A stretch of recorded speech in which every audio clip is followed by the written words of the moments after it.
Time now for Michigan's #1 outdoor radio show, Mike Avery's Outdoor Magazine. Mike Avery has covered the outdoors in Michigan for more than 4 decades, and that tradition continues today. Outdoor Magazine is brought to you by Jay's Sporting Goods, the Yater Insurance Group, Angler Quest Pontoons, the Forward Corporation, Security Credit Union, Offshore Tackle, Hammond Drives and Equipment, Garber Chevrolet, the West Branch Visitors Bureau, Rapid River Knife Works, and by Michigan Brand Meats. Now, here's Mike Avery. Well, thank you, Ken Hunter, for that introduction, and welcome to another edition of the Outdoor Magazine radio show right here on the Outdoor Magazine radio network on great radio stations across our wonderful great state of Michigan. So glad to have you along with us, and so glad to be back in the Outdoor Magazine radio studio. Now, I know there was not a break in radio shows. You're like, well, Avery, you've been here every week. Yes, that's the magic of radio. I actually wasn't here last week. I was in Florida. More on that in just a minute. But I've got to ask you, now that it is officially springtime, how's that all working out for you? How is springtime working out for you? As many of our friends, many of our listeners, especially in the northern part of the state, probably as you're hearing this radio show, have just finally dug out from the storm of a century, storm of a lifetime, a massive late winter blizzard. Many of my friends in the UP who have lived there their entire lives say they've never seen anything like it. Absolutely crazy. But it's springtime now, so it's going to start getting better. So, yeah, there was a massive snowstorm, then ice, and then snow. And, of course, the question is in the UP, how will this affect the 10 deer that are left in the UP? I'm exaggerating here. I made a bad joke. But and we'll talk about that later in the show as DNR wildlife biologist Brian Roell joins us to get a feel for what the impact from this late winter massive snowstorm could be. Now, we got a little bit of a break in the weather, we being my wife Denise and I, and son James and daughter-in-law Jess, went down to Florida to watch my granddaughter Addison play softball. And it was an absolutely wonderful experience to see her play at the next level, to watch this higher level of play. And there were college teams down there from all across the country. There were hundreds of teams down there playing on a lot of different fields, a lot of driving back and forth between fields, but it was a great experience. But I have decided that as much as Florida is a nice place to visit, I have confirmed my commitment to my statement that I will never, ever, ever move to Florida. When we got down there and got off the plane, it was like we had walked into an oven. I thought, uh-oh. We'd been warned that it was going to be warm, hot down there that week, but we happened to hit a record-breaking week. My head, as I'm here in the studio right now, a week later, my head is still peeling. My forehead is still peeling. My earlobes are still peeling. That's a different level of heat down there. And, of course, when you're at the ball field, there's no way. There's no way to get out of the sun. And all of the outfield fences, I don't know why they do this. I wish they wouldn't. All of the outfield fences had barriers up, so you couldn't sit in the outfield. Sometimes there's some shade trees in the outfield, and you can sit out there and watch the game. No, they made us watch the game from by the dugout and by home plate, and it was I've spent a lot of time outdoors in the summertime, a lot of time outdoors on the water, but our Michigan sun cannot compare to what they have down there. And nice place to visit, but I certainly do not want to live there, and I will never live there. But the next time I go to Florida, I'm going to have one of those goofy, big, floppy, broad-brimmed hats that I used to kind of look at and go, oh, that's kind of goofy. Well, it might be goofy, but I know why people wear them now, so next time I will. Getting back to Michigan here, I have my springtime Michigan turkey tag. Well, I have my turkey license. I went online, and I almost said I applied for it. I went online, and I got ZZ, Southern Michigan Private Land Hunt. It starts April 18th, which is less than a month away now as you're hearing this show. Less than a month away. Goes through the entire month of May. I mean, it's basically a 6-week season. How can you pass on that? I don't know yet if I actually got an e-tag, an electronic tag, or if they're going to send me a tag. And the reason for my confusion is I thought that my deer tags were going to be e-tags, electronic tags. I got those online, and I wanted to experience what it was like to tag an animal electronically here in Michigan. I've never done that before because we've never had the option. And I thought I was getting an e-tag. But in the mail, a few days later, I get an envelope from the DNR, and I thought, oh, I think those are my deer tags. And they are.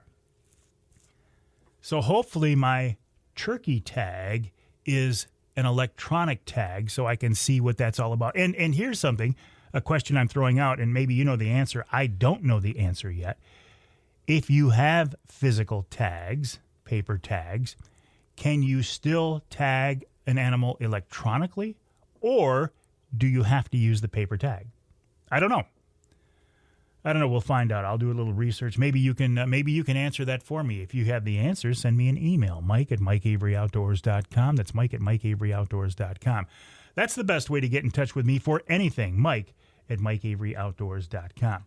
Okay, it's been a while since our big Trinity Monitor wild game dinner and auction, but I have not been here in the studio to talk to you about that. It was a huge success. It was a wonderful success, but I want to thank you for helping to make that happen. Well, first of all, thanks to God, because God has truly blessed that event. But I also want to thank you for your support of that event. Many of you donated auction items. You bid on silent auction items. You were there to help support us, and I appreciate that so very much. At one point in the evening, we did a selfie with me and the folks who were there who watch Wednesday Night Live. That was a lot of fun. I posted that picture. It turned out great. You can go to my Facebook page and you can see that. You might have to scroll down the page a little bit, but it's there. So thank you to everybody who turned out for the Trinity event. I do certainly appreciate it. I had another event following Saturday. In fact, I came home early from Florida for this event. I had been asked to attend and speak briefly at the Reese Adventure Club, obviously in Reese. I had no idea what this was about. I had been asked last year. I had to turn down Bob Hughes, the guy who asked me, because I just couldn't make it. Bob asked me to come this year. I said I'd be happy to. Well, this is before I realized I wasn't going to be in town. So we came back early because if I make a commitment to an event, I'm going to do everything I possibly can to be at that event. There have been very few times in my career that I've actually had to cancel being somewhere, and I just don't like it. I'll tell you what, though. The folks at the Reese Adventure Club, they put on a first-class event. It was outstanding. Packed house, raised a lot of money, and all of the money they raise is to get kids involved in the outdoors. I don't think there are very few higher causes in the world today, in my opinion, than getting kids involved in the outdoors. So congrats to those folks on that. Wednesday Night Live, a couple of Wednesday Night Live events. Now, we have one coming up at the Lumberjack Restaurant in West Branch. That is April 15th, tax day. Easy one to remember. April 15th at the Lumberjack Lodge in West Branch, 989-343-0892 for reservations.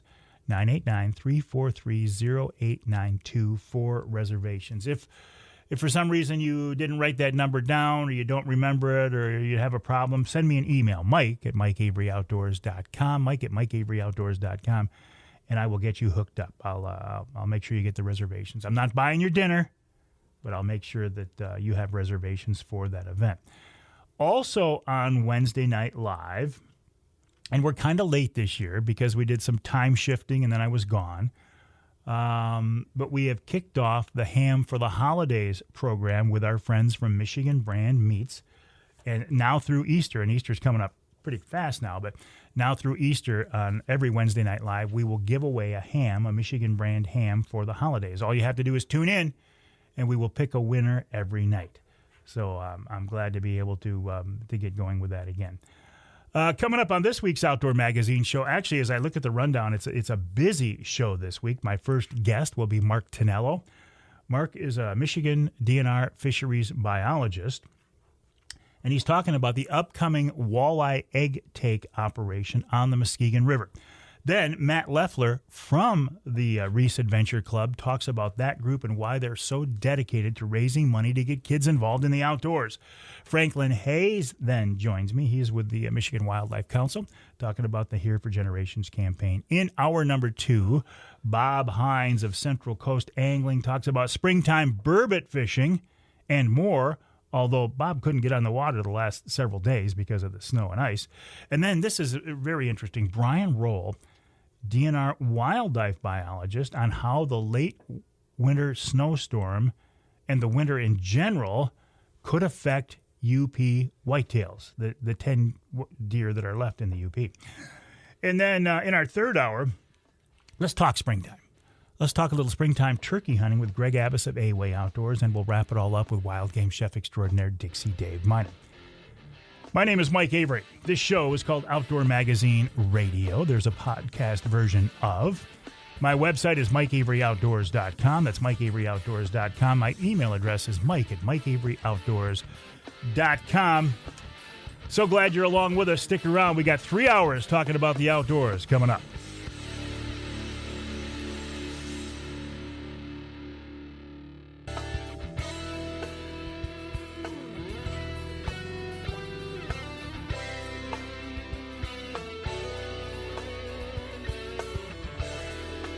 You can hear the Outdoor Magazine show in Alpena on WZTK 105.7 FM.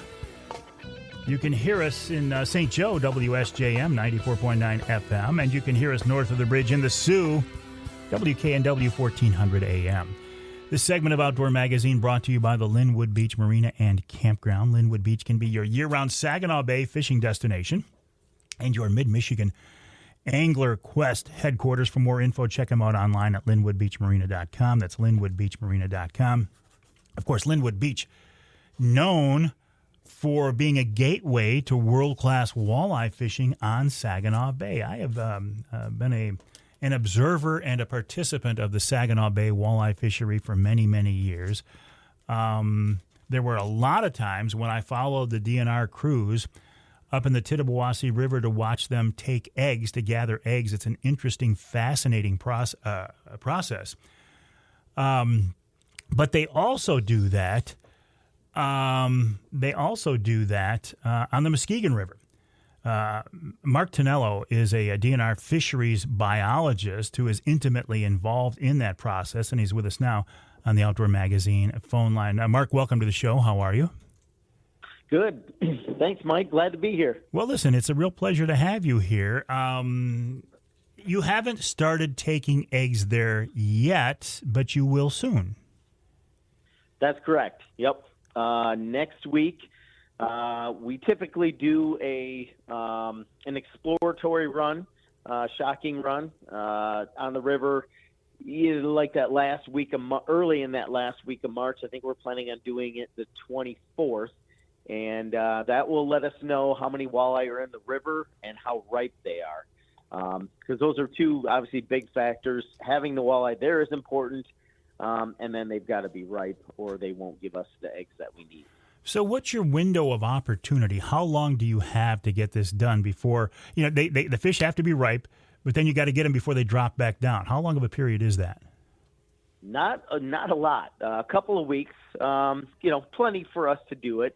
But yeah, a couple of weeks. I think most of the walleye spawning typically takes place like that last week of March, and then, maybe into the second week of April. And by then we start seeing a bunch of spent fish. And, when we start seeing the spent fish, the spent females, that's our signal that, our window is closing. So we try to get in there early and, make sure we're keeping tabs on it so we don't miss it. What's the magic water temp you're looking for, Mark? I'm not sure. Probably only the fish know. Yes, the fish know. Probably into the low 40s is my guess. Okay. And there's a lot of different things that go into it. Water temperature is one. Flow obviously is another, because that brings them into the river. Photo period, though, which means day length, that's another cue that the walleye follow to get them to run and then get ready to spawn. So it isn't just water temperature, but it's a number of different things. Gotcha. And we, again, we want our hands on the fish. We don't want to go just by water temperature, which is why our crew will be out there next week doing some shocking. It's a fascinating process to watch. I can only imagine what it's like to get your hands on those big fish. Walk us through. What do you do? What do your crews actually do? Yeah, so what we do is we're on the Muskegon River below Croton Dam, and we work there's a 1 mile reach of river that's between Croton Dam and there's the Pine Street DNR access site. It's about a 1 mile stretch, and we have a big 18-foot flat bottom boat that has electrodes that hang off the front of it. And so we are putting electricity into the water. We're shocking the fish, and what it does is it stuns them temporarily, and they pop up, and that allows us to net them. We put them in a holding tank on the boat, and once the holding tank is full, we bring them back to the boat launch. And at the boat launch, we'll have the staff from Wolf Lake Fish Hatchery will be waiting for us, and they actually will spawn the fish right on the riverbank, and then we let them go. The procedure is mostly non-lethal. I'm not going to say we never, kill a fish inadvertently, but the idea is that we're going to let all these fish go after we spawn them, and they'll be there to take eggs the following year or for anglers to catch. So how many eggs do you get out of these big females, and will they all end up as future walleye, or is there only a percentage of them that actually hatch? Yeah, not all of them hatch, and that will dictate. Our target is about 500, I think, or 520 females, but that always changes because when the eggs get back to the hatchery, that's when they can kind of tell the quality of the eggs and how many we've lost. And, and not all the eggs survive. And so, we have to rely on them to tell us really, what they want in terms of, numbers of eggs. And, and if we need to do a few more because that particular batch wasn't good or, whatever reason. So you use a hatchery system. You're not using rearing ponds at all? No, we do use rearing ponds. I'm glad you brought that up because I should explain. So once we take the eggs on the riverbank, okay, then the hatchery folks take them back to the hatchery and they hatch them out. And so they become fry. And once they're fry, that's where they go to the rearing ponds, as you mentioned. So, we have a number of different rearing ponds around the state, and most of our walleye are in Michigan, in the Lower Peninsula in particular, are stocked as spring fingerlings. So they'll be in the ponds for about 6 weeks. Usually it's right at the beginning of June that they start coming out. And they're usually 1.5 inches, maybe 2 inches, if we're lucky. And we have found that with those fish, 1.5 inches, 2 inches, we get pretty good survival, and they do really well. And there are a few ponds that we work for what we call fall fingerlings. And so some places, like say for example, lakes that have a really strong panfish population, they might have a lot of predation on those smaller walleye. And so we do rear some of the walleye to what we call fall fingerling stage, which would be like 6-7 inches. And then we stock those in October-ish, and that will allow those fish to not get predated on by panfish. So those are the primary strategies. But, yes, we do use rearing ponds. So your process is actually more effective than Mother Nature.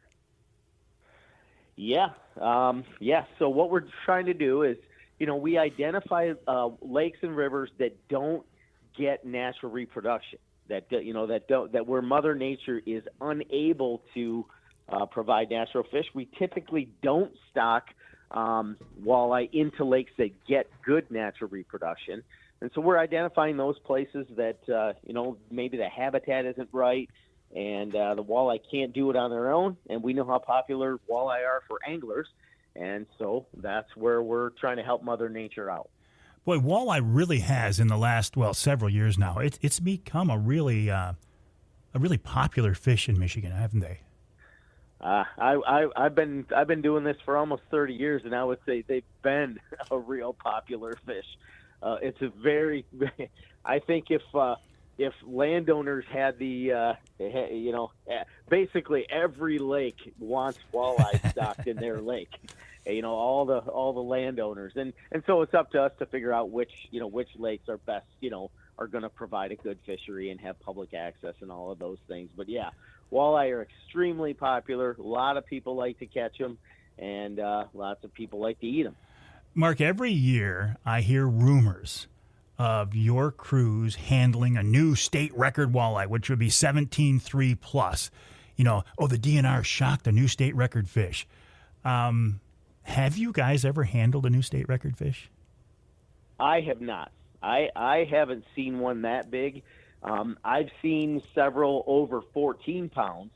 I don't know that I've ever even seen an honest 15-pounder. Now, we have had some 15-pounders taken in recent years from Muskegon Lake by anglers. So, it certainly could happen. But I have not seen a 17-pounder, although I'll be looking this spring. I didn't realize that 15-pounders had been taken out of Muskegon Lake. Yeah. It's harder to tell now because we switched our master angler records to just inches. But yes, there have been some 15-pounders. They don't, you can't tell in the master angler records, but I've had anglers contact me, with fish that they kept because they wanted to mount it, and they were over 15 pounds. So, yes, it can be done. Wow, that's crazy. I think you answered this earlier in the conversation, but do all of these eggs stay in Michigan? Do we trade any of these with other states? No, not that I'm aware of. As far as I know, we do trade some steelhead. Steelhead eggs go to other states. Some of the salmon eggs do, but as far as I know, the walleye do not. When your crews get up and running here, can people see what you're doing? Is there anywhere they can stand on the bank? Is it public access? Can they watch you guys doing this? Great question. I'm glad you asked that. Absolutely, and we encourage that. So again, we're spawning. The Wolf Lake Hatchery crew will spawn the fish right on the boat launch at Pine Street access, and so feel free to come and watch us. We'll try to let people know when we're doing it. But yeah, absolutely. If you see us out there, come and stop and watch. If you go up by Croton Dam, you can get a good view of us doing the shocking, because we do work up there and then work down to the boat launch. But yeah, we love it when people come and hang out with us and talk to us and watch us do the spawning and get a chance to look at the fish and and all of that stuff. So yeah, it's a public process, and come check it out. Well, it is a fascinating process. It's so cool to watch your crews handle these big, really huge, big spawn-laden females. I appreciate, Mark, what you and the crews are doing. Keep up the good work, and I will be in touch. We'll see how this goes this spring. All right? Yeah. Hey, I just want to throw one shout out to some of the folks that help us with this too. Real quick. It isn't just us. West Michigan Walleye Club, and then a lot of people that help us raise the walleyes.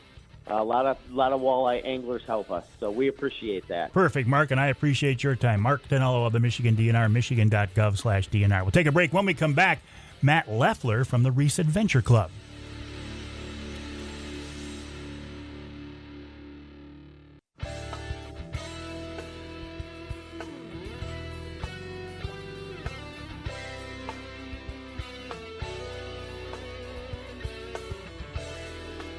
You can hear the Outdoor Magazine show in Carroll on two stations, WKYO 1360 AM and WIDL 92.1 FM. You can hear us in Lansing on WILS 1320 AM and north of the bridge in Marquette, WDMJ 1320 AM as well. This segment of Outdoor Magazine brought to you by Killer Food Plots, Michigan-based family-owned Killer Food Plots. Man, it's getting to be that time to start turning some dirt. Well, at least in the southern part of the state. It was before winter decided to come back. But it's going to be spring food plot planting time very soon. I recommend you check out Michigan-based family-owned Killer Food Plots. Rich Grazan does a wonderful job. The website, killerfoodplots.com. That's killerfoodplots.com.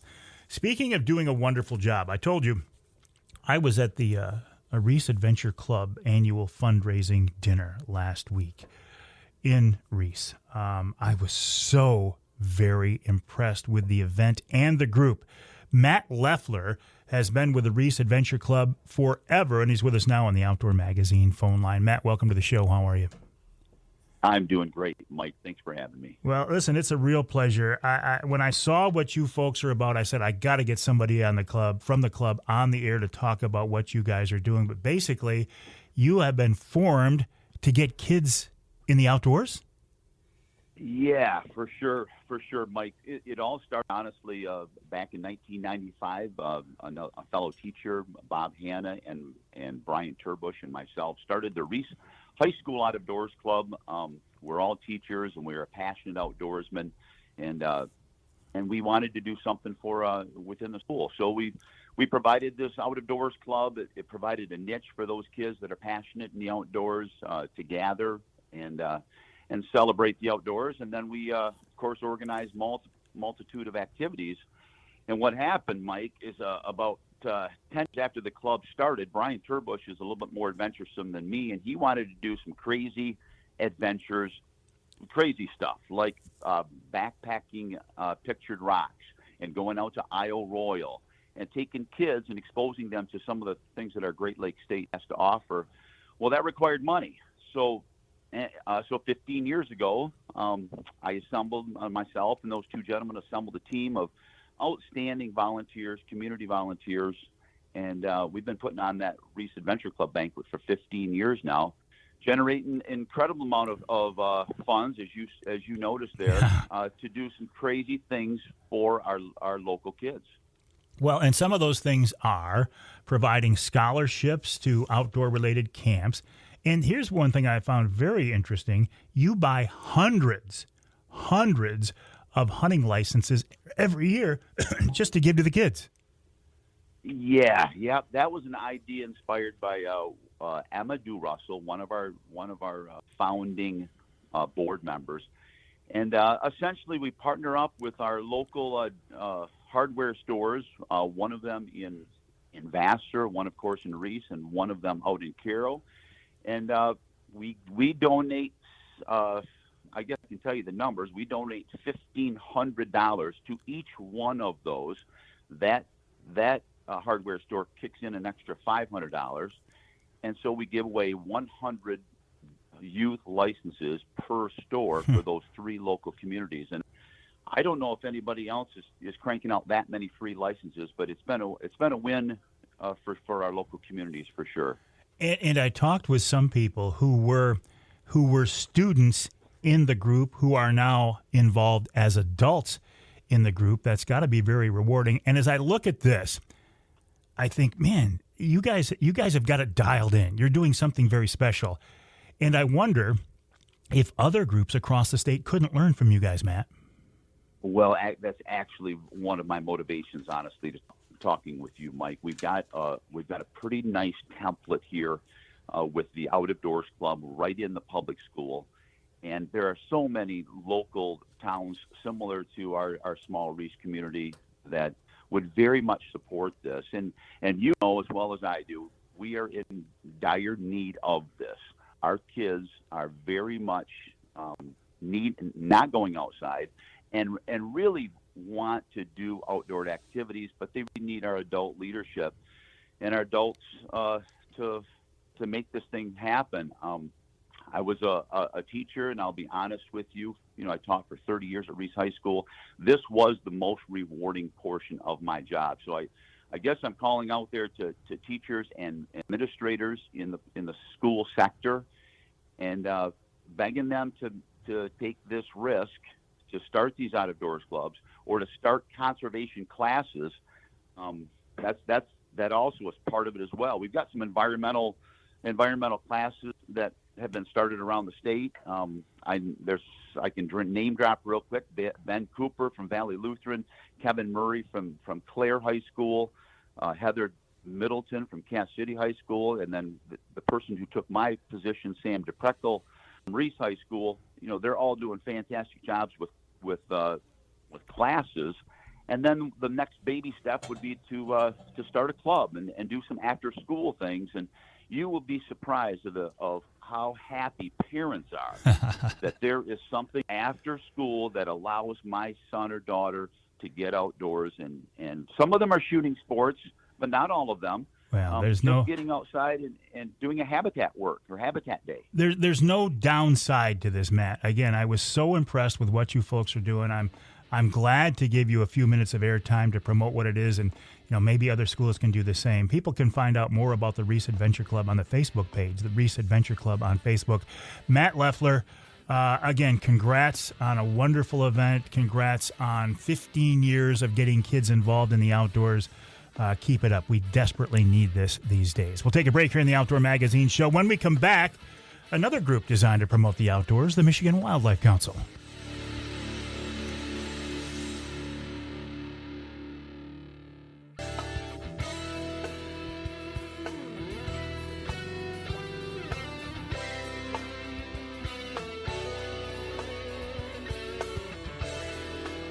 You can hear the Outdoor Magazine Show in Sheboygan on Big Country Gold, WCBY, 1240 AM, 100.7 FM. You can hear us in Port Huron, WPHM, 1380 AM, and north of the bridge in Newberry, WNBY, 1450 AM. When I look around at society and the world today, I see something that looks different than what it did when I was a kid growing up. When I was a kid growing up, we all hunted and fished. Hunting, fishing, shooting, and trapping, and sports. That's what we did. Because I grew up in a part of the state where we'd done that for generations. The older I got, the more I realized, you know what? Not everybody has that same history, that same family history, that same background. So I think it's very, very important that we expose people to our way of life. And when the Michigan Wildlife Council came along with their Here for Generations campaign, by the way, the website here for mioutdoors.org, here for mioutdoors.org, and they said, we are going to promote hunting and fishing and shooting and trapping to folks who don't normally have that background. I said, I'm all in. I'm all in. So I've worked with them for the last several years, including Frankin Hayes. Frankin Hayes is a member of the Michigan Wildlife Council. He's an avid outdoorsman, and he's with us now on the Outdoor Magazine phone line. Chief, welcome back. How are you? I'm great. How are you this morning, Mike? I am absolutely wonderful. I always look forward to our conversations. Tell me what's going on in your world these days. Have you been out on the river yet? No, the ice just cleared up. I'm looking to get out this weekend. Got a tournament, Battle of the Z, up on the Milwaukee River. So I am excited for the maiden trip this week. I didn't realize you made it up to our neck of the woods, too. You never know where you'll see me. If there's water, there's woods. I'm likely to be there. Oh, and I'm learning that about you, and I appreciate that about you. Let's put on your Michigan Wildlife Council hat for a minute. How are things going there? You have recently did a little change in direction of the message. How is that being received? It's being received exceptionally well. The goal, one of our main goals is to educate, inspire, and just foster the respect of those who play a role in the preservation of Michigan's wildlife legacy. So just really educating those, reintroducing the outdoors to others, we feel that we're making a lot of headway. Is the goal to turn all of these people into active and avid hunters and anglers, or not necessarily? Not necessarily. Again, whether it's quiet conservationists, as we call them, that may be out. They may enjoy bird watching. They may want to go on many of the trails that we have. And there's the whole ecosystem of outdoors and conservation is there. And the goal of this is to let everyone know they can play a part. And it does not necessarily mean harvesting wildlife. It's been an interesting road for you folks. When you started, I think there's still only 2 wildlife councils in the country, Colorado and here in Michigan. Do you get a sense, Chief, that this is something that could be used and should be used in other states? Do people reach out to you guys and say, hey, how have you done this? Absolutely. We believe here in Michigan that we are a model, and wildlife and enjoying the outdoors could be something that through councils like we have in other parts of the country can really get folks back out there and enjoying those family traditions or creating new family traditions of being hunters, fishermen, or fisherwomen, as well as just being outdoors and enjoying natural resources. Well, you look at your beloved Detroit River walleye fishery. It's the premier urban walleye fishery in the country, and the number of people who are just strolling the riverbank there and see the boats out there and see you guys catching fish. I mean, that's a prime example of people who may not have an outdoor background, but being exposed to the resource, one of our wonderful resources, just by watching you guys. Absolutely. And one thing that I love about the Detroit River fishery is that it is accessible to all. Not every waterway in the city, in the state, can be accessible by shore. And just for our shore fishermen and women to be a part of that, be able to enjoy it, it is amazing. And then we talk about those that gravitate or come here from different states. When we're out on the water and we're seeing MC numbers or boat registration from the Midwest, from North Dakota, from others that come here just for this. The Detroit River Walleye Run is one of Michigan's gems, and I'm so proud to introduce to others and allow them to experience it or share the experience with them here in the city of Detroit. Well, Chief, I appreciate a couple of things. I told you, I come from a law enforcement family, so I appreciate your service. I appreciate your promotion of Detroit. Since my daughter moved down to that part of the state, I've spent more and more time in that part of the state, and actually a lot of time downtown as well. And what the rebirth of the city of Detroit is just so impressive and so wonderful. So thank you for your role in that. Thank you for your promotion of the outdoors, and thank you for your role on the Michigan Wildlife Council. My pleasure. Chief Frankin Hayes of the Michigan Wildlife Council, the website hereformioutdoors.org, hereformioutdoors.org. I say Chief, okay? Look him up online, and you'll figure out who he is. And he actually said, is it right to call you Chief? He said, yeah, go ahead. Frankin Hayes, appreciate your time. We'll take a break here. When we come back in our second hour, Bob Hinds of Central Coast Angling, DNR wildlife biologist Brian Roell, talking about what this late winter snowstorm is doing to UP whitetails, and some springtime turkey talk in our third hour with Greg Abbas. And, of course, we'll wrap it all up with wild game chef Dixie Dave Minar.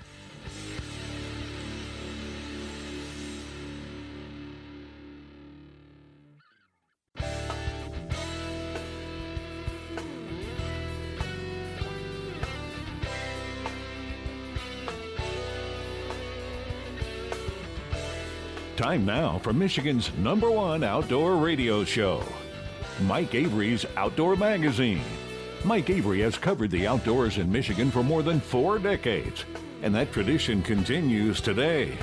Outdoor Magazine is brought to you by Jay's Sporting Goods, the Yater Insurance Group, Angler Quest Pontoons, the Forward Corporation, Security Credit Union, Offshore Tackle, Hammond Drives and Equipment, Garber Chevrolet, the West Branch Visitors Bureau, Rapid River Knife Works, and by Michigan Brand Meats.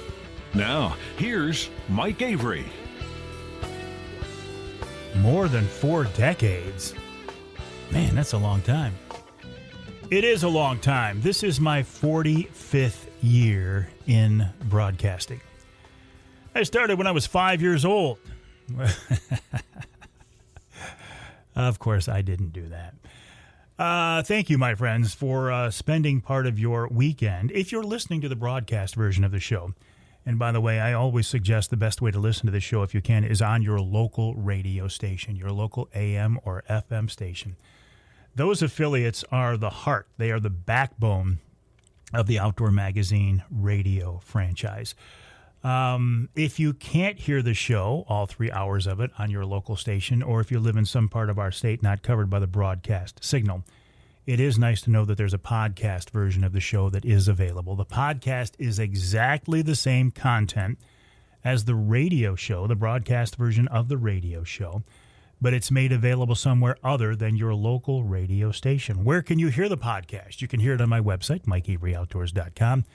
It's on the Facebook page, and it's on probably every other podcast platform that you subscribe to, that you listen to. You can probably hear the podcast version of the Outdoor Magazine radio show. I also do podcasts each month for some of my advertising partners, including Offshore Tackle, Angler Quest Pontoons, and Killer Food Plots, so keep an ear out for those as well. As you are hearing this show, it is now officially springtime. How's that working out for you? I laugh because what else can you do? The storm that came through Michigan here in the last week, the late winter snowstorm, absolutely epic.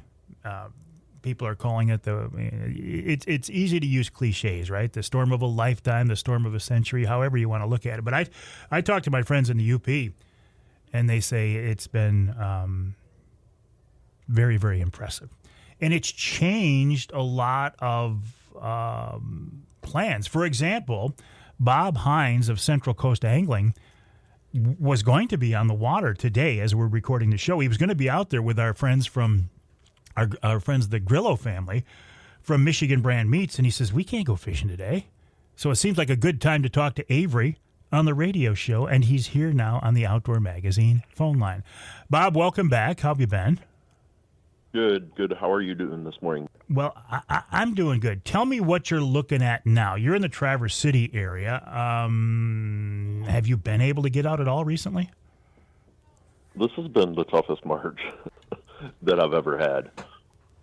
I have not been on the water since Saturday, and the only thing was the saving grace Saturday was very blue sky, calm seas, and the warmth of the sun, just fishing. That is all. Yeah, there's been a lot of cancellations. I'm hopeful for tomorrow as I sit here looking out over West Grand Traverse Bay. I don't even know where all this ice came from. I mean, we were open just a few days ago. The storm hit. It's just made out of ice. There's ice all over out there. So, yeah, we're in trouble again. What are you normally fishing for this time of year, Bob? Right now I'm bouncing between burbot on Grand Traverse Bay and perch. Saturday we did a little bit of both, only perch fishing went incredibly well for us. We were done in 2 hours with our 3-man perch limit. So then I'm like, well, we can kind of take a ride down and hassle some burbot for a little while. So that was kind of a 2-for-1 day. But, most days I'm either fishing exclusively burbot or exclusively perch for the most part. I only had one client on Saturday, so it allowed me to, or one trip, I'd say, so it allowed me to knock out a little extra time. Things went well. Well, I understand perch. I mean, everybody loves perch. It's one of the most popular fish in Michigan. Burbot, I don't know so much about. That's kind of a niche that you've carved out, isn't it? Yeah. The burbot fishing has been a little bit tougher this year. Just 'cause of cold water, at least on Grand Traverse Bay, they've been really hard to find for me for some reason this year. We have seen a few fish, but nothing like compared to last year. We also had a lot, we were 6 degrees warmer on water temperature last year, and we didn't have a bay we had a lot different conditions last year on the bay and in years past than this year. So it's been a little bit of a curveball this year. I just think we're a little early in the game. 6 degrees is a big deal. Oh yeah. Right now, the water temperature, the surface temp was 32.3 on both transducers the other day when I was on the bay on Saturday, and I'm sure it's, we've just had terrible conditions. As I sat here and watched it make ice during the storm, so, yeah, we're way below average temperature at this point for the bay. So tell me more about burbot, though. How did you discover that fishery, by the way?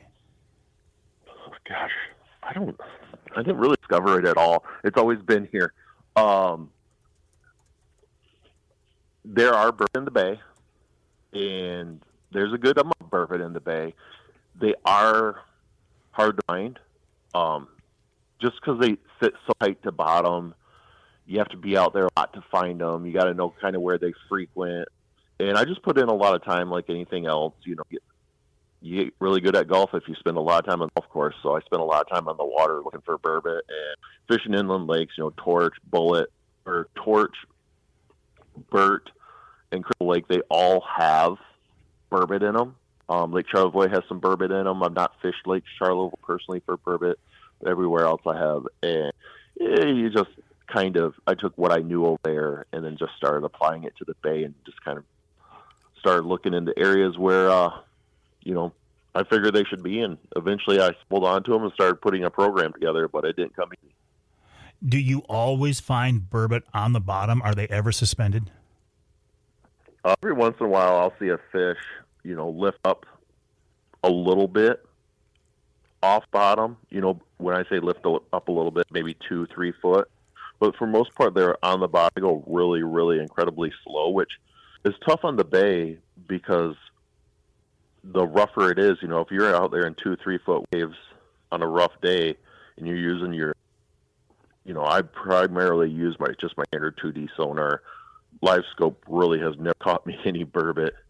And then if I think it's, a burb down there or a group of them, I have a little aqua view I throw over the side of the boat and I go down there and kind of look at them first, or I'll tell my clients, go ahead, hey, put your jigs down there, and I'm going down at the same time with the aqua view, and then I can kind of watch what the fish are doing but yeah, that's basically the aqua view, I would say, is kind of what helped me really locate them and understand them on the bay.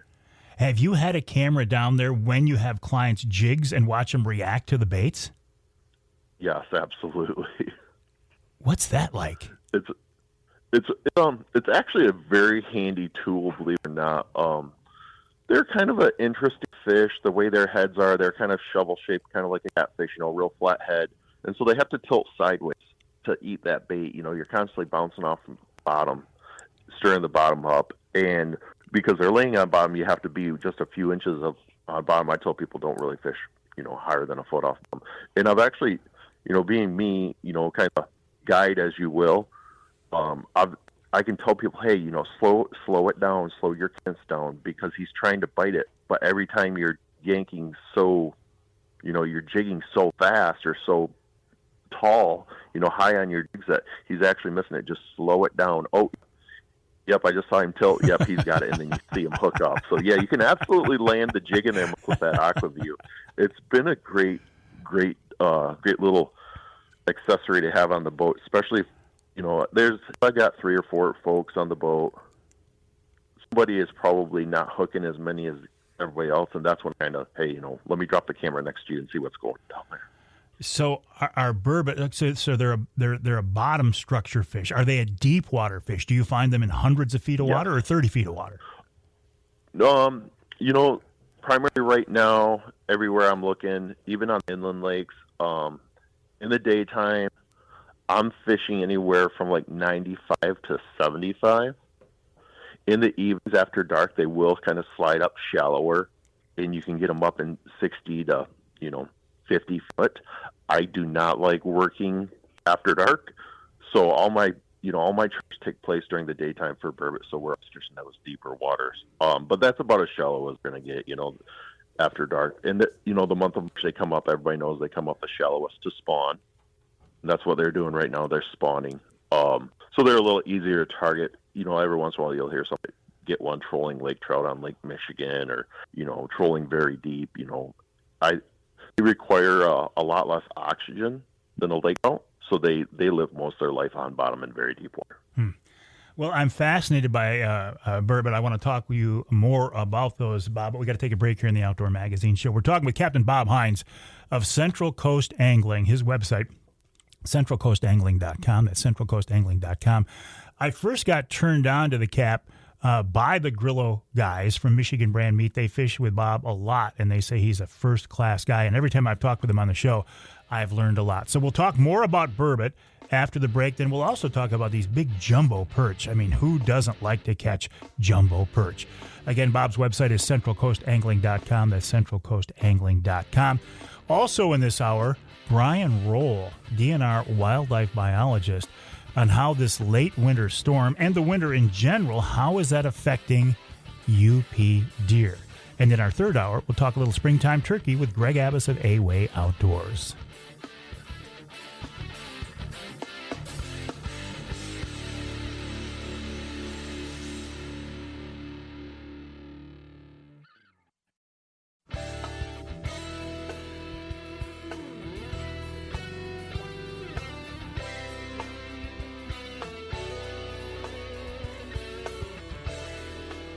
You can hear the Outdoor Magazine show in Houghton Lake on the Twister 92.1 WTWS. You can hear us in Tawas, WIOS 1480 AM, 106.9 FM. And you can hear us north of the bridge. Just go to Escanaba, WCHT 600 AM, 93.5 FM. This segment of Outdoor Magazine brought to you by Rapid River Knives. That's the sound of my Rapid River knife locking back open. I just took it out of my pocket where it basically lives. If it's not this Rapid River knife, it's one of several other Rapid River knives that I own. I think a knife is a really valuable, useful tool that, you know, you can use hunting or fishing, or you just use around the house every day. I carry a knife every day and end up using it probably most days. So why not use a knife that's handmade by craftsmen in Michigan's Upper Peninsula, comes with a lifetime guarantee. And if you really want to see something cool, stop by their showroom on US 2, just east of Rapid River, and check it out. It's a really, really cool place. The website, rapidriverknifeworks.com. That's rapidriverknifeworks.com. While you're online, my website is MikeAveryOutdoors.com. I would encourage you also to take a look at CentralCoastAngling.com. CentralCoastAngling.com is the website of Bob Hinds, Captain Bob Hinds. He fishes the Traverse City area a lot. Bob, I got to go back to burbot here for a second before we move on to perch. I'm fascinated by these fish. Are they, I mean, how big do they get? Are they good fighting fish, or are they an eating fish? They fight. They're definitely heavy. It's kind of like dragging in a 8-pound walleye trolling. You know, they're heavy. They're heavy fish.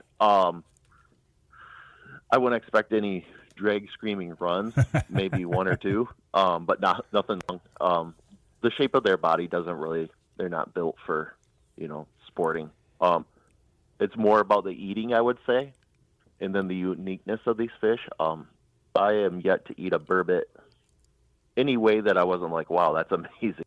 So really, very good, very similar to cod, but very sought after, very popular. I know the DNR, they just, April 1st is the official decrease in limit. You'll be allowed to keep 5 fish per person effective April 1st. What is it? That'll be new this year. What is it? What was it before then? Unlimited. Oh, really? Yes, it was unlimited. They've gained popularity in Michigan, and so they're just kind of preserve, you know, make sure that we don't get carried away, which is a great idea by the DNR. I'm glad that you know, they are paying a little attention to the fishery and protecting it for future generations. So I'm actually actively involved in a study right now with one of the fisheries commissions, and we've been out tagging burbot on Grand Traverse Bay with electronic tag. We're going to start really watching migration past the burbot on Lake Michigan. So not so much not so much, you know, just protecting the inland lake. They're really studying the Lake Michigan burbot population.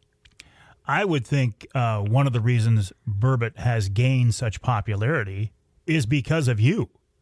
Yeah, I've definitely I've taken a lot of people out, and they've caught their first burbot with me, and a lot of people they just want to get out there and see these fish and taste them and experience, you know, a little bit of a unique fishery that we offer right here. Are they? Forgive me for saying this. Are they slimy like a pike? No, they're not really slimy. Can be slimy, when I've witnessed them be slimy is kind of when we're ice fishing, and they get thrown on the ice, and they're like any other fish, you clean walleye after ice fishing, it can kind of be a little slimy and stuff. But no, right out of the gate, you get them in the live well and you pop the hook out of them, and it's not that they're slimy; it's that they're hard to hold on to because they're like a snake. Where do you grab them? Right, exactly. Where do you grab them? They're just kind of an awkward shaped fish. There's not really a lot of structure to them. Well, let's turn our attention now to another one of your popular targets, perch. And I'm not just talking perch; I'm talking jumbo perch, right? Yes, some big perch. We've been catching perch. We've had several master anglers already this spring. In the times that I've gotten out, I haven't gotten out a lot as it's, the 18th of March today. I should have been out at least a dozen times, but a lot of ice and whatnot has been causing some problems. And we have gotten out. I had a guy get one the other day, 15 and a quarter. I posted that to the Facebook page, and he was very excited about it. Said that was the biggest perch. I hear that a lot. These are the biggest perch I've ever seen in my life. So, what is a master angler perch? In the state of Ohio, it's 13 inches, but state of Michigan, we're 14 inches. 14 inches. My gosh. I've never seen I've never seen a perch that big. I've never seen a perch that big. I have seen a lot of 14-inch perch in my day. I personally have caught a lot of 15-inch perch in my day. I wish I was more. I don't know. I fear one day I might look back and say, why didn't you mount all those 15-inch perch, Bob? Because you'd probably have a wall of 50 of them on the wall. Wow. I've caught a lot of 15-inch fish myself, and I'm just very, very blessed to understand the fishery and know where they're at and have multiple options of places to go to catch fish over 14 inches. All right, so you're a step ahead of me. I was just going to ask you, what is the key to consistently catching jumbo perch as opposed to 7-8-inch perch? Yeah, definitely knowing habitat, knowing where those fish will hold is a big, big part of where to catch 14-inch. Even a 12-inch perch is a very large perch. That's a great perch. I love 12-inch perch. Just knowing that they're going to be in a little bit deeper water, knowing that they're kind of a bigger fish, that they want to eat a little bit higher of a protein diet. So, minnow size has a lot to do with it. Depth of water. The other day, we were actually catching walleye amongst our perch. We do have a small walleye population. I see a lot of walleye in the month of March. And some are legal size, some are undersized. But, 78 to 90 feet, the walleye were mixed in with the perch the other day. School of perch was really big. So, do you find jumbos and average size perch in the same school, or do they tend to segregate and congregate with their own size? A little bit of both, especially in the spring. It's kind of like a melting pot, I would say, in the spring, just because of food and oxygen and everything, and the fact they are getting ready to spawn here in another 2 months or so up here. Our fish spawn kind of late in May, and so the fish they all get together in the springtime, in March. So whatever comes up. You might. The day the gentleman got the 15 and a quarter, we were catching an 8-inch fish mixed in that school. It was a massive school that day, and all sizes were coming up.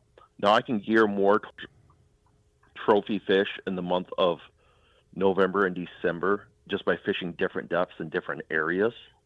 So I would say that if somebody was looking for a large perch, to contact me in late November and December, and we kind of target those fish then. You say a massive school of fish. I'm trying to visualize what this looks like. Do you have a sense for it? Is it 100 yards across? Is that what a massive school is? No, I wouldn't say it was 100 yards. The other day, my school was probably 20 foot thick, and it was as far as I could see on my live scope, probably 120 to 150 foot long. And that's good size. It was a pretty good sized school. I wasn't really moving the boat much. The guys kind of sat there and picked off their 3-man limit. We sorted through and pulled everything from 12 inchers to 8 inchers that day, and just it was fast as we could go. I don't think I ever really sat down on that charter. Just sat there and turned circles and unhooked fish and put new minnows on. What's the minimum size you'll keep on your trips? 8 inches. Which is still a nice perch. Yeah, I mean, I eat a lot of perch myself personally, and my favorite ones are 8 to 10-inch fish. I don't want to cut pin bones out of a perch, and they also cook really consistently. That's my favorite part. If you have a 14-inch perch mixed in with a 7 or 8-inch perch or a 9-inch perch, your smaller fillet is going to cook really fast. So they cook very evenly, is what I've found. So either cook great big ones, or you just cook little, 8 to 9 inchers. So your burbot trips are jigging trips. Your perch trips are basically jigging trips. Do you do any trolling trips, Bob? I do a lot of Lake Michigan salmon trolling trips. I do some walleye trolling every once in a while, and then I've got, at 18th, I've got 11 days now. I leave for Detroit, and I come down and fish the Detroit River the entire month of April. So jigging on the Detroit River, and then come back in May and back to a little bit of walleye here, and then salmon around Memorial Day. When did you start the Detroit River trips? That's kind of new for you, isn't it? I was down there in 2018, 2019. I fished a little bit, and then this will be my third year consistently going down there in the month of April.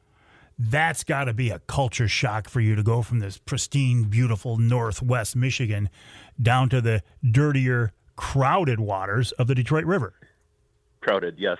I like to say that I get all my desire to see other boaters, recreational boaters, and charter boats. I just like, wow, it's like driving down the freeway, but with boats. So I get that right out of my system all at once in 1 month, and I was just like, well, we got to look out for other boats. Oh, in the summertime when I'm out trolling the Manitou Islands on a Saturday, I might look out and see 6 or 7 other vessels.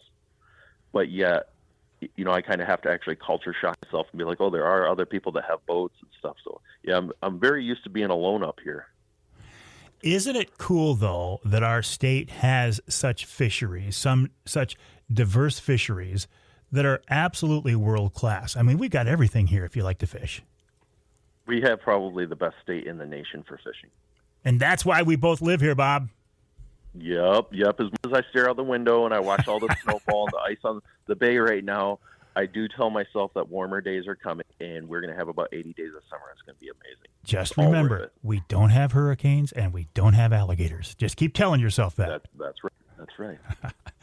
All right, Cap, right. Always appreciate our conversations. Thank you, Mike. Do you have openings? I mean, if people go to the website, centralcoastangling.com, can they book right on the web? Yeah, the website is going through a little bit of construction right now. It's best to call me on my phone or reach out to me on the social medias. You can get my information and email me based off the website. I am fully booked for the month of March. I have some walleye stuff open in Detroit, and then perch and burbot I am booking for this coming fall and for next fall or next March. Perfect. So Bob Hinds. You want burbot, book now. Book now. Bob, I appreciate your time. Bob Hinds of Central Coast Angling, the website centralcoastangling.com, centralcoastangling.com. Burbot, perch, walleye, salmon. The guy fishes for everything. centralcoastangling.com. We'll take a break. When we come back, we're going to switch gears completely. We're going to check in with DNR wildlife biologist Brian Roell. How is the late winter and these big storms, how are they affecting the UP whitetail? We'll find out about that and more coming up on Outdoor Magazine.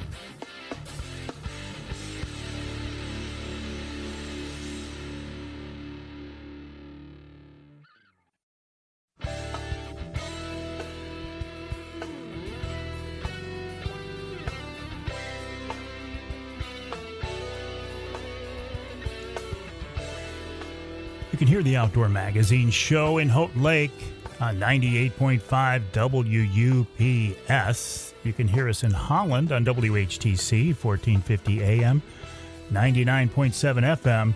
And you can hear us north of the bridge in Iron Mountain, WMIQ 1450 AM. This segment of Outdoor Magazine brought to you by VersaSkins.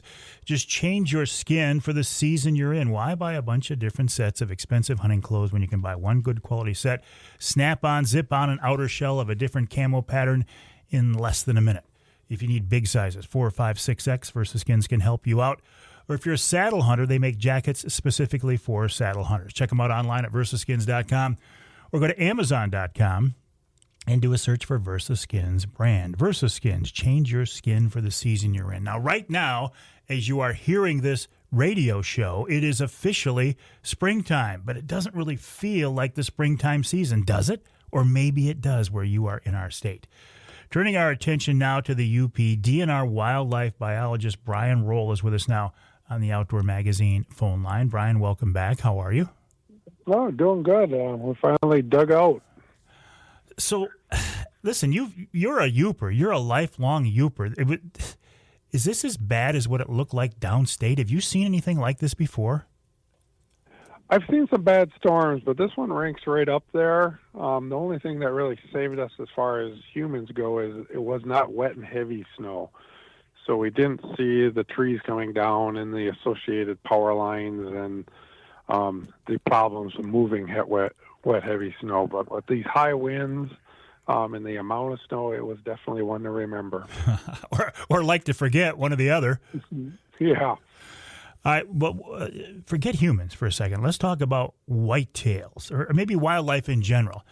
I feel like watching this from a distance, it's been a pretty rough winter in the UP, and then obviously this late season storm didn't help anything at all. How are the wildlife? How are the whitetails doing?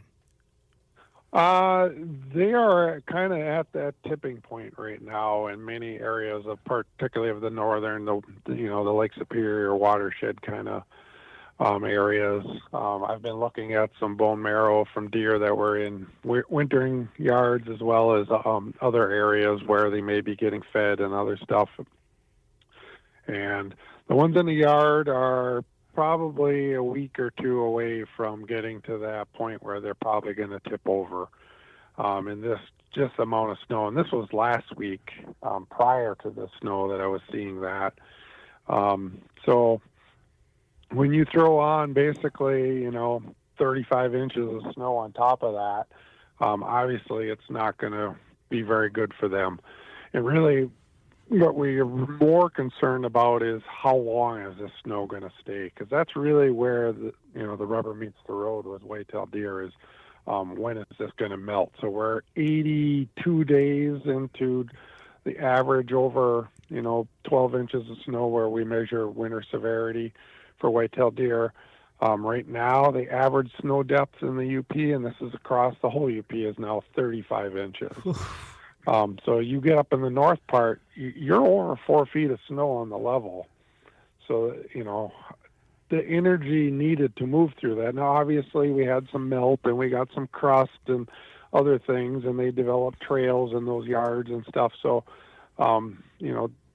they try to make a go of it, but the energy expending now and what they're taking in is, negative.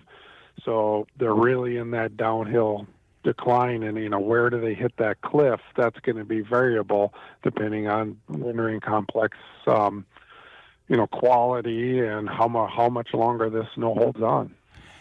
You mentioned bone marrow. I'm not sure what role this plays. Why is this a factor you want to take a look at, Brian?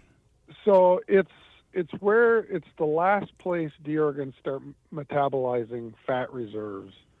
And so you can look at the bone marrow inside the femur, and you can actually, there's a kind of a rubric that kind of tells you in color and condition where they are and how they're doing, health-wise. So I was looking at some fawns, the typical kind of puffy-faced fawns. And they're puffy-faced because they've lost the fat inside on their head, and so it turns the hair out and makes them look kind of puffy. So when they're getting to that point and you see bone marrow that kind of looks like red or raspberry jello, translucent, they're at the point of no return. Those deer are basically dead deer walking. They just haven't dropped yet. Even if you were to catch them and give them food, they just can't come back to that point. So what I was seeing a week ago was some red, kind of chalky, still had some waxy feel to it in our fawns, so they're well on their way to starvation, just before that kind of critical point. Some of the adult deer, I was seeing some fairly pink and fairly red stuff, but a little better condition. They're a little better able to move through the snow. They can compete a little better for food. So, like I said, what we're watching now is how long does this snow stay? Because if it runs well into mid-April, we're going to lose a lot of deer. We're already going to lose deer, that's a fact, but it really is how long does the snow hold on. Brian, can I get you to hang tight through the break? I got a few more questions for you. Got a few more minutes? Sure, no problem. I appreciate that. We're talking with DNR wildlife biologist Brian Roell. The website for the Michigan DNR, michigan.gov/DNR, michigan.gov/DNR. Brian mentioned wintertime feeding. When we come back, I want to talk more about that. The concept of if you feed deer corn in the wintertime, are you actually helping them or hurting them? And we'll see what else comes up, too, as we wrap up our conversation with Brian Roell in hour number 3, springtime turkey hunting with Greg Abbas, and then wild game chef Dixie Dave Minar.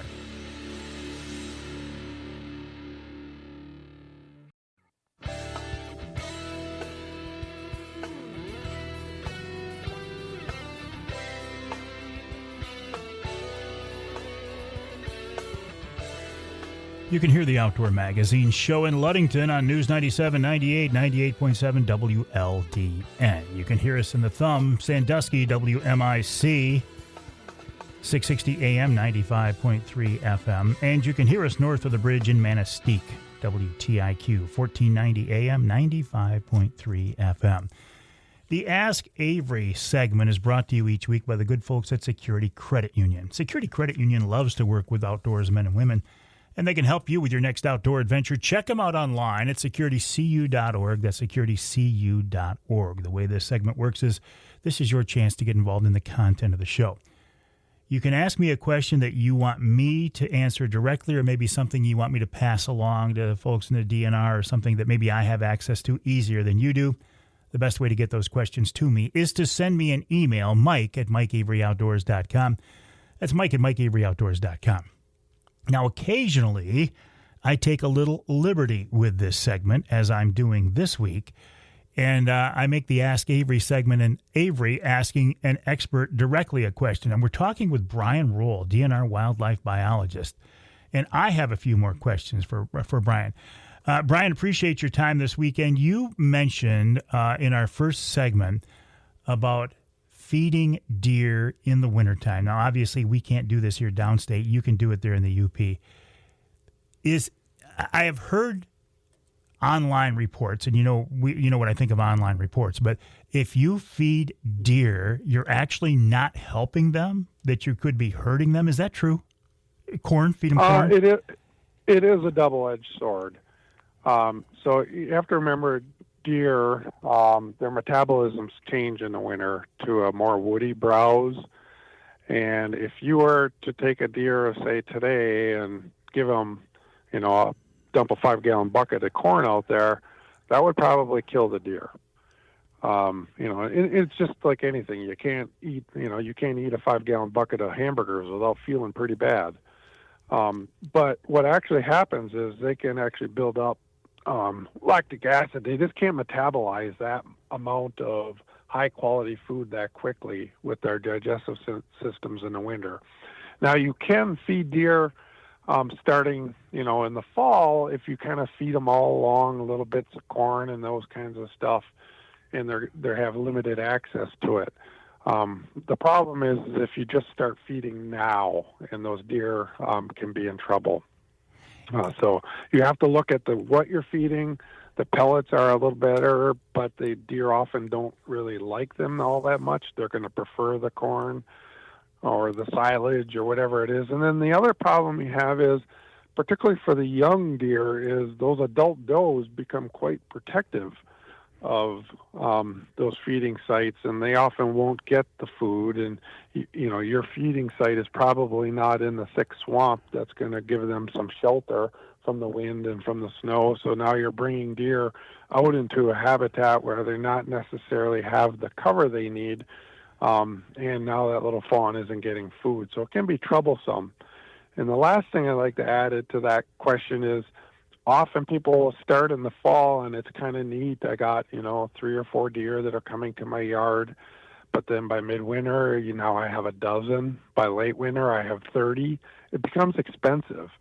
So stopping now, even if it's expensive, can also have a real negative effect because those deer are pulled into an area and they're not able to go back to that natural yarding area just because they can't get there because of the snow if you are to stop. I guess ideally the best option would be good old-fashioned deer yards, but they're not there in the number or the volume or the acreage that they were years ago. They aren't there. The number and quality of those deer yards has been degraded over the years, and unfortunately, it's a slow process too. The state of Michigan only owns about 20% of the deer wintering complexes in the UP. So we don't have direct influence on their management. And with the species of trees that are very slow growing and prefer deer food, such as eastern hemlock and white cedar, it's very hard to recruit and grow those trees to the point where they are providing that shelter and food for those deer. Yeah, it's not like putting in a food plot downstate. What you're talking about is years and years, and even if you started it now, the deer aren't going to feel the benefits for years to come. No, when you're talking trees that can be 300-400 years old. Ooh, geez. It's something that we should have been attempting to protect years and years ago, and unfortunately, we just can't do it because the state of Michigan, the citizens of Michigan, don't have that ownership to protect those areas. Well, Brian, I always appreciate your insight, appreciate your time. Thanks for joining us this week on the show, and you and I will stay in touch. No problem. Brian Roell, DNR wildlife biologist with the Michigan DNR. The website for the Michigan DNR, michigan.gov/DNR, michigan.gov/DNR. We'll take a break for the top of the hour. When we come back in our third hour, enough wintertime talk. Let's talk about springtime a little bit. We are now less than a month away from the opener of Michigan's springtime turkey season. I got my tag the other day. Didn't have to apply this year. I got ZZ, Southern Michigan, private land. Starts April 18th, runs all the way through the month of May. That's wonderful, but that's coming up. We'll talk with Greg Abbas about springtime turkey hunting, and then we'll wrap it all up with wild game chef extraordinaire Dixie Dave Minar. I think he has a walleye recipe this week, but it won't be too long before we're starting to talk about springtime turkey recipes as well.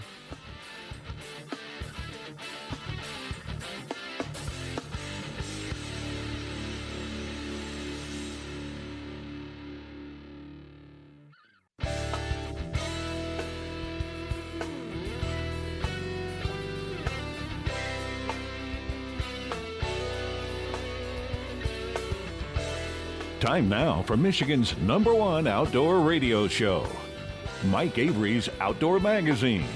Mike Avery has covered the outdoors in Michigan for more than 4 decades, and that tradition continues today.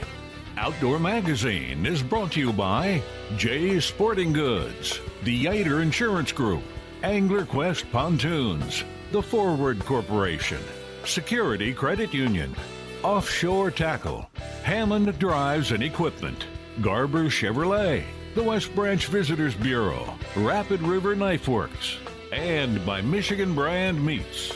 Now, here's Mike Avery.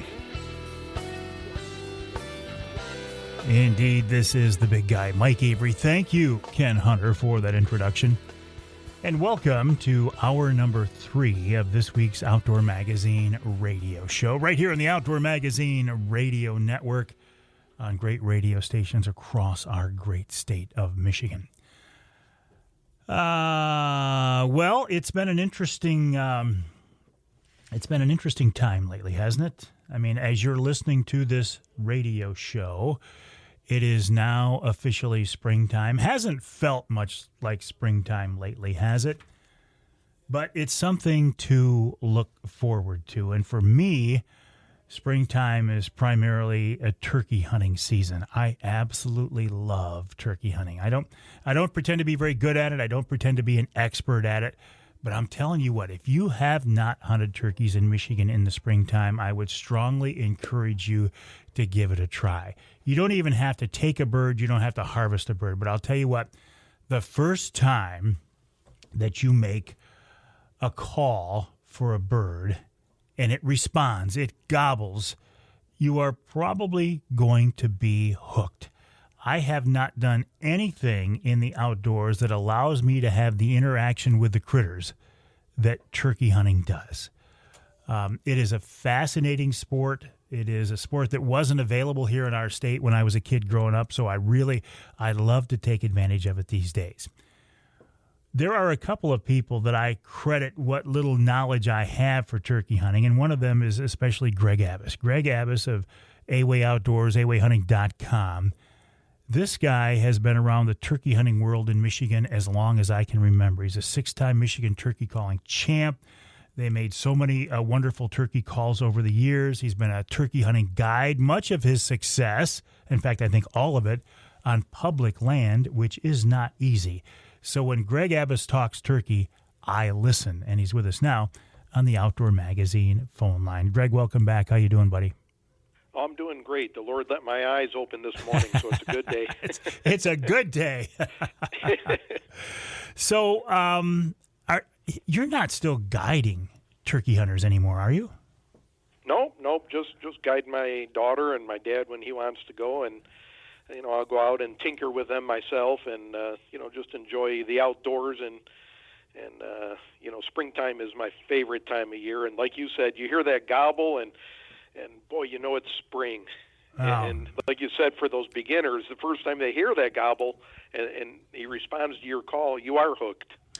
Yeah, it is an addicting sport, and one that I've been doing for several years here now. And I tell you what, Greg, one of the most enjoyable hunts I ever had was last spring. I didn't take a bird last spring. I spent most of the season with my grandson Trent, who is a hardcore deer hunter, but he had never turkey hunted before. And he said, "Grandpa, I want to start turkey hunting." So our goal last spring was to get him a bird, and we did. And to watch him take his first bird, Greg, you know what I'm talking about. It was so rewarding. Oh, it is. There's nothing like it. After you've taken some deer and some birds, and you take out one of the young hunters, whether grandchild or child, and to see that excitement that they have, and to see that knee shake, the voice chatter, yeah. There's nothing like it, and that's passing on the torch, to the new generation, and there's no other feeling that I enjoy more than that. No, I agree. And it's interesting, too, when I talked with you off air when we set this up, I said, Greg, you're not guiding anymore. You're not doing the TV show anymore. You're doing invention consulting now, and you're doing your rocks and your stones. That's a big part of your business these days. I said, do you still consider yourself a turkey guy? And you said, Mike, I will always be a turkey guy. Oh, for life. I mean, it's in the blood. And my first experience, and I'll tell you how I got hooked if you got a minute. Yeah, absolutely. My father took him and I out turkey hunting. It must have been the first year I was old enough to hunt, and he didn't know how to turkey hunt either. He had a 45 record and a box call, so he'd go to work, and I'd practice on that while he was at work. And then, he'd come home, he'd practice on it, and, he had that record. And so we go out to public land somewhere, and I didn't even have camouflage. I had a green jacket with yellow stripes on it, as I recall, a couple racing stripes. But anyways, he put me by a tree, and he says, sit here, and, he went behind me, and he did the calling, and all of a sudden, I hear this gobble, and this gobble's getting closer, and the gobble was so close, Mike, that I could hear the vibration of his voice. And it must have been just on the other side of the tree, so I figure, well, I don't see him. I'm going to get up and sneak to the next tree. Well, of course, never did see anything from that point or hear anything. But I was hooked from that point, and I was on a mission to get a turkey. And I learned, how to turkey hunt, and I had the thrill and honor of taking my dad out once I learned how to do it and getting him his first bird. Oh, that's wonderful. Had you ever kept track in the years that you were guiding how many birds you got for your clients over the years? No, I never even thought to do such a thing, but we always did well. And like you mentioned, it is public land, and I enjoy that challenge. And I got to have the challenge. And certainly they do that, especially after the first day, first couple days when the hunters get onto them, and when they relocate, and I got to find them again and do a whole bunch of scouting again, and I just love being in the outdoors and doing that. Is targeting birds on state land, public land, is it a whole different scenario than private land birds? Not initially. Initially, public or private, you got to find where they're roosting. And a lot of times they'll roost from fall in the same trees in the spring, but the more pressured they are, the less likely that is to be. But a lot of times they will, though. What's more important is locating the birds from spring to spring. If I locate a roost in the spring, I know that they're going to be there the next year, too, as long as I don't bump them from the roost. The thing with the state land, though, after that first week and they get pressured, a lot of times they do change that roost because every hunter is listening for that gobble, and a lot of inexperienced hunters will walk right up to the roost and scare the birds, and they don't come back. So I've got to find the secondary roost and where they're going next and their habits from there, and finding where their food sources are. And a key part is finding the rivers. They like roosting along the rivers in the tall trees or tall pines on a high ridge. Well, that's the two things I focus on most. And let's go right back to the basics, and you just touched on this. The roost is where the birds spend the night. They don't stay on the ground. They spend the night up in trees. Is it usually, Greg, the biggest tree around? I mean, how do we find a roosting tree? How do we find the roost? Again, you follow the rivers, and it's not necessarily the largest tree. You got to look for droppings, and it's a good idea to go online, if you've never turkey hunted before, or take in a seminar and find what the droppings look like. The droppings of a hen is more round, popcorn shape, whereas the dropping of a gobbler is more J and hook shape. So as I'm walking the sides of these rivers, the riverbanks, I'm looking for a pile of droppings, because if they wintered there, there's going to be a good pile. And their droppings do not splat like other birds. They'll break up, but they're pretty firm. So you'll actually see a pile. And knowing the difference between the hen and the gobbler droppings is going to tell you how many of each you're dealing with. So once I find those droppings, of course, I want to find out what direction are they going from there, and then that takes coming next morning and staying about 100 yards from the roost or more, and just listening for the gobbling activity to give me an indication of what direction they go when they come down from the roost, because they're going to follow that routine probably 80% of the time, and they're probably going to head for a food source. Will the jakes, the longbeards, and the hens all roost in the same tree, or are they just in the same area? Both. I've seen both. They'll not necessarily all in the same tree. I mean, there'll be a couple birds in the same tree sometimes, but they'll be spread out along that river, maybe 50 yards or so, if there's a good group of them, and not as far if there's a smaller group. So, again, finding that roost is key to success. And if you can't find the droppings, but you're in the area, you've seen the tracks, you've seen other sign, you've seen the dusting bowls, you're darn close, and you got the river right there, it's best to go out early in the morning in the preseason, before daylight, full camouflage, leave the calls at home. Don't practice on the birds you're going to hunt. That's a big words of advice. Mistake. Yeah. But just listen. The gobbler is going to gobble from the roost without you saying anything. Hang tight, Greg, and we'll follow up on this. I have so many more questions for you, including what does a turkey call sound like? So if you got any calls, I might ask you to demonstrate. We're talking with Greg Abbas of A-Way Outdoors, the website awayhunting.com, awayhunting.com, about the upcoming spring Michigan turkey season. Now, it might be a little too early to scout. The birds are going to change their patterns a little bit, but it's not too early to put yourself in the mindset and start making plans for this upcoming season.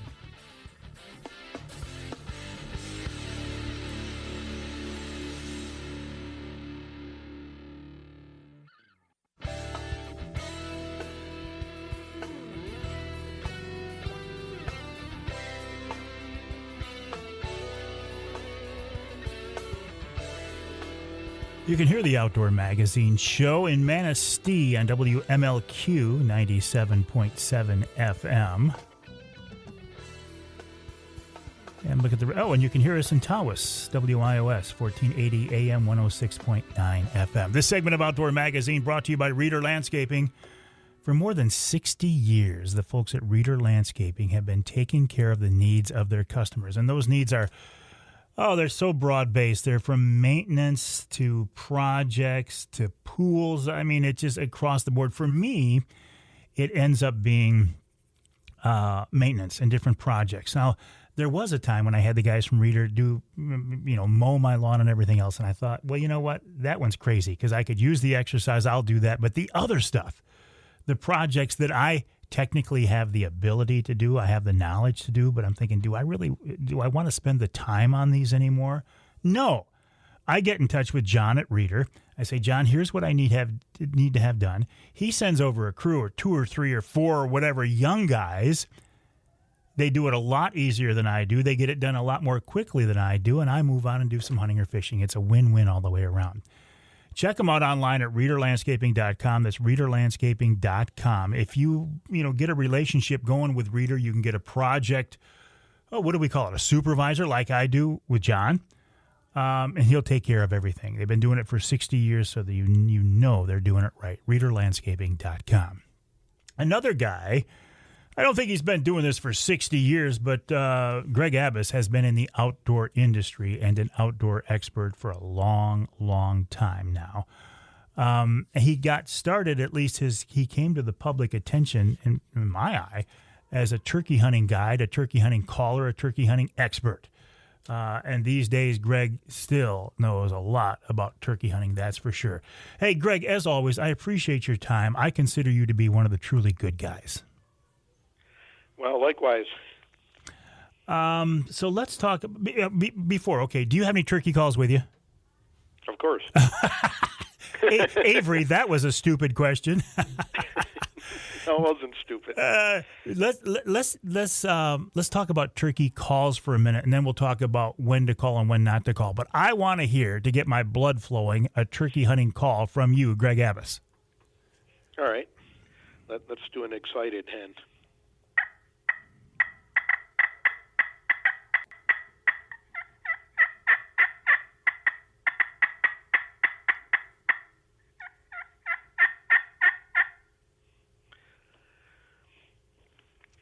When would you use that call? When I'm trying to get a gobbler all fired up when he's in the distance. So that's telling him that I'm a hot hen, I don't have a guy with me, and I want to go out on a date. So that should get that gobbler fired up when he's in the distance. And as he gets closer, I'm going to tone it down. I'm not going to be as aggressive with the cutting. I might just throw in just a couple softer cuts, but a little more of the yelping as he gets closer. Let's hear that.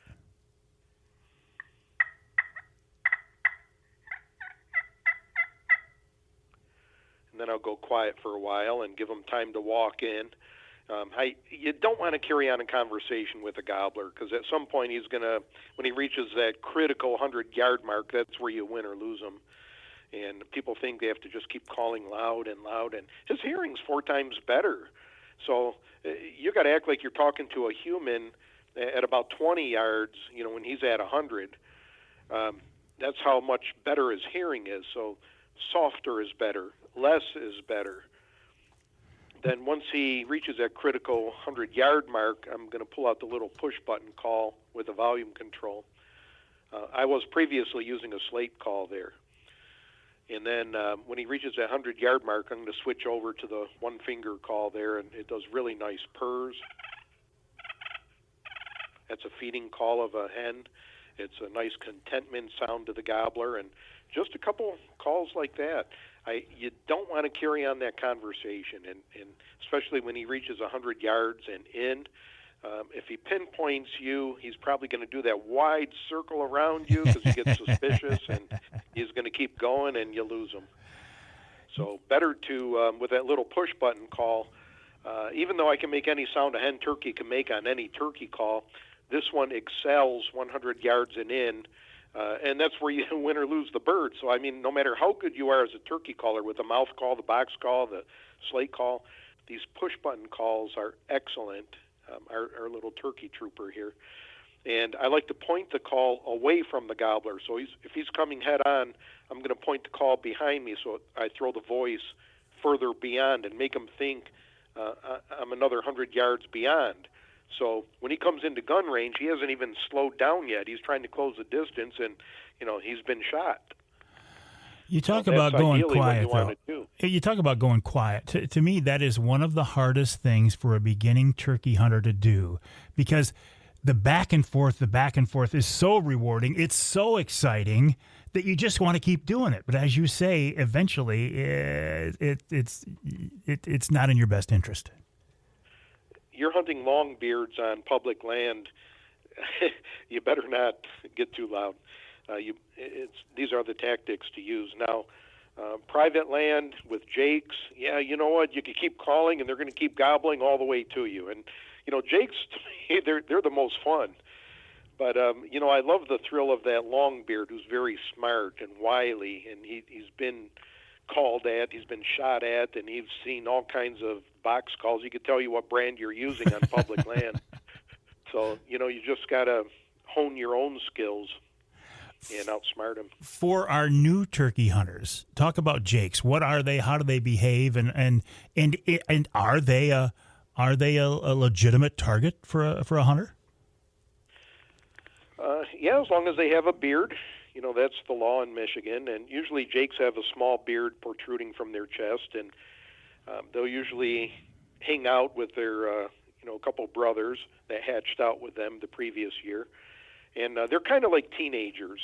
They're the first-year birds, so this is the first time that they're going through puberty, so to speak. So, they're really paying attention. They're starting to feel love for the first time, and when they hear that hen, these jakes, they'll all come in one group. They'll all gobble together. Their reactions are so quick, and they're a lot of fun, and they're actually very good eating.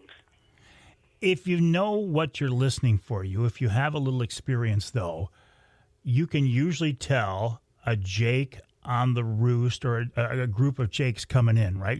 They just behave differently. They gobble differently. They gobble not as full as a longbeard. So it's all part of this learning process, isn't it? Well, the big old gobbler, he could be a little deeper in his gobble. These guys might be just a tad higher pitch, but it doesn't mean they don't have a full gobble. They absolutely will. Some of them may have hatched late in the year, and maybe they're not as full. But for the most part, it's a gobble. But when you hear a series of gobbles, all at one time, that a lot of times they travel in the groups, where the big gobblers, they don't have to have all the boys with them. If there are a couple of gobblers that grew up with them, they're brothers, and now they're 2-year-olds and 3-year-olds, and they still hang together, there's only one who's still allowed to be the boss.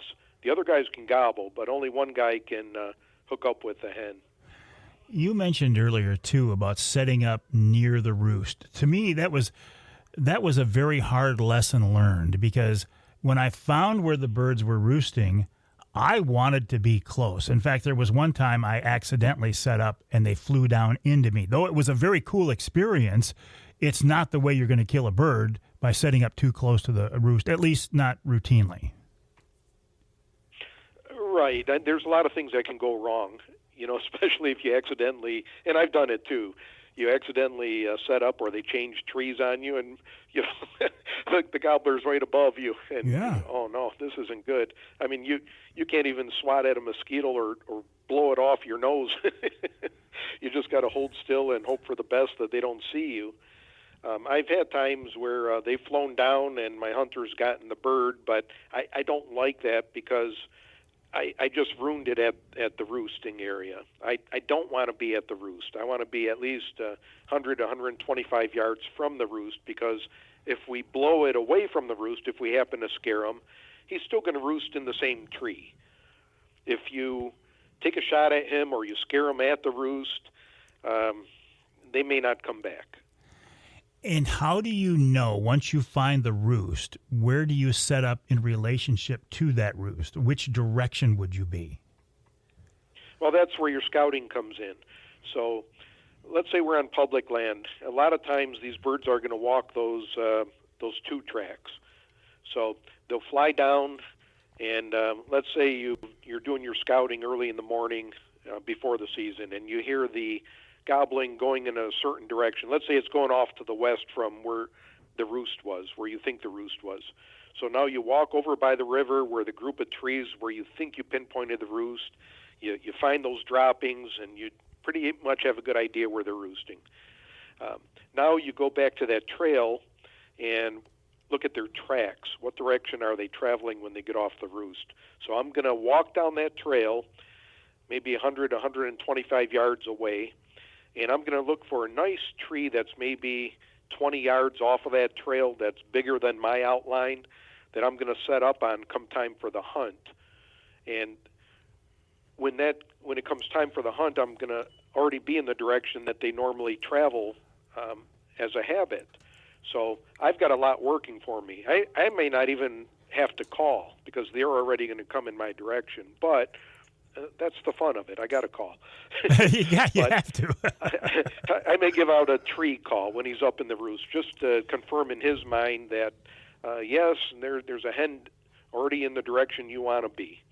So usually it's just, I'll just do a soft one on this little push button. This is my favorite one for the tree yelp.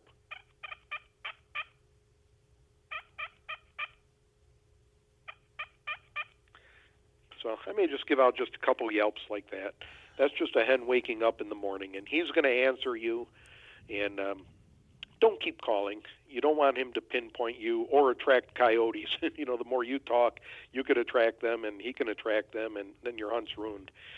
So anyways, when he reaches the ground, he's probably coming your way. If he happens to be circling in a direction you don't like, then just give out a few purrs and let him know where you're at, and usually you can bring them in from there. Greg, really listen, I got to rainy days. I got to take a break, but I have a lot more to talk about you. Can I offer you the coveted third segment? Let's go for it. I thought so. The coveted third with the guru of Michigan turkey hunting, Greg Abbas of A-Way Outdoors, the website awayhunting.com. That's awayhunting.com. I'll tell you what, I could talk turkey with Greg for the entire 3-hour show.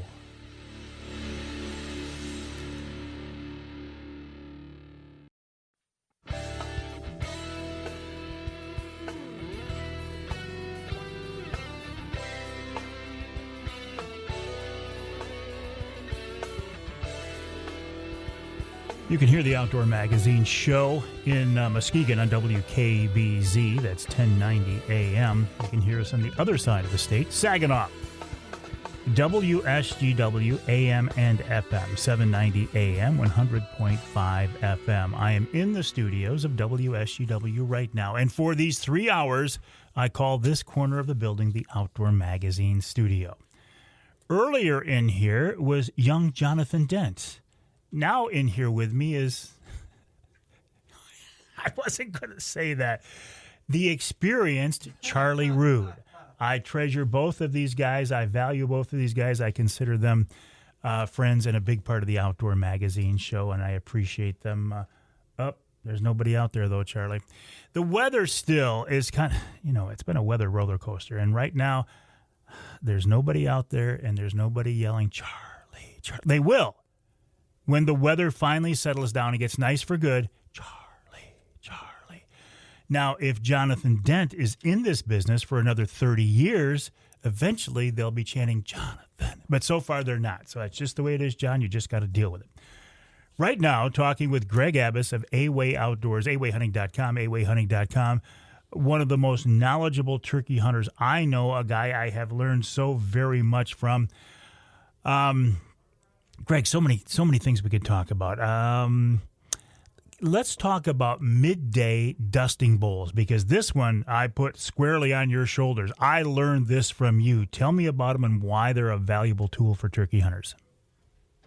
Oh, absolutely. The turkeys will come every day to dusting bowls to dust their feathers. and it's usually in late morning and early afternoon. So let's say you've hunted the morning and you were unsuccessful, and you probably got up early. You're tired too. In your scouting, that's why it's important to find the dusting bulls. Those are going to be off to the sides of the trails wherever there's sand. You're usually going to find them in tracks and feathers. What I like to do is set a hen decoy in a dusting bowl, and I'll set up 20, 25 yards away, and just give out some passive calling, just a few clucks and purrs and maybe a yelp every now and then.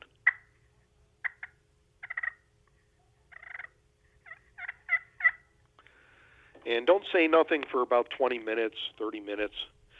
Give them time, because when the sun's warm, they don't talk as much once that sun comes up and it gets warm. But they're still actively looking for hens. And besides, they are coming to the dusting bowls every day. And if you're unsuccessful in the morning, I suggest doing this and sitting down there for a little while, and just keep your eyes peeled, because they're more likely to sneak in on you.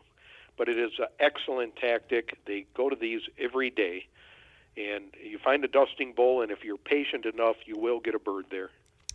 What about decoys in general? Now, I know with the run-and-gun tactic that you used with your clients for so many years, maybe not as big a deal. My ambush setup that I use with a bow and out of a blind that's more like deer hunting, maybe decoys are a bigger factor there. What are your thoughts on decoys? Love decoys. They don't work in every instance, but I think, too, a lot of people use them wrong. In fact, I know they do. They'll just go and set a decoy up and hodgepodge it in any direction. And it took me about 25 years to learn, why do decoys work sometimes and sometimes not? When should I use the Jake decoy or gobbler decoy? There's so much to think about here, but let's start with the gender of the decoy. So I love carrying 2 hen decoys. Very rarely will I use a Jake. If, in your instance, if you're hunting out of a bow blind and you've scouted out birds that come out into a field, it's could be an ideal situation for you, however, because that gobbler has earned those hens. He's fought to be the top gun, and when he sees a challenger out there, he's going to get upset. So what I would do in your instance, you're set up on a field where the gobblers are coming in there probably with a harem of hens, and if that's the case, I like to get a smaller, a shorter stake and put the hen decoy onto the ground, and the shorter stake is so she don't tip over. Then I'll get a Jake decoy and I'll put it just offset of her tail feathers to make it look like he's mounting her. And that will really upset a gobbler. And if he's the top gun, he's going to come in there and want to beat that guy up. No, they don't. They're going to beat up the competition. However, my favorite, I as a default carry 2 hen decoys. Much safer to use the hens. If I'm unsure if there's a dominant tom there, I will not pull him out, because if I bring in a longbeard and he's not the dominant one, my decoy can scare him away. A gobbler decoy or even a Jake decoy, because he might not be a tough guy and he remembers getting beat up. Much safer to go with 2 sexy hens than it is to pull out the Jake or the gobbler. As I mentioned earlier, he's got his time and place, and it's the instant I mentioned. Any other time, I will create, it's a technique I developed after many years of using decoys. Let's say I am running and gunning and there's a gobbler in the distance, or at least I know maybe they're going to come from a certain direction. I'm going to use a V setup. Picture a V. You are the pivot point of that V. And I'm going to put a hen decoy out to the left arm of the V and a decoy out to the right arm of that V, both of them facing me. When he comes in from the open end of that V, if I expect him to come from that direction, that's how I'm going to do my setup. Greg, I am so sorry. I am so sorry. I hear what you're saying. I've used this technique, the V technique, because you taught me, but I am out of time. I told you we could talk for the entire 3 hours. Sorry to cut you off. Appreciate your time. Greg Abbas of A-Way Outdoors, the website, awayhunting.com. That's awayhunting.com. We'll see if we can't get Greg back on before the season.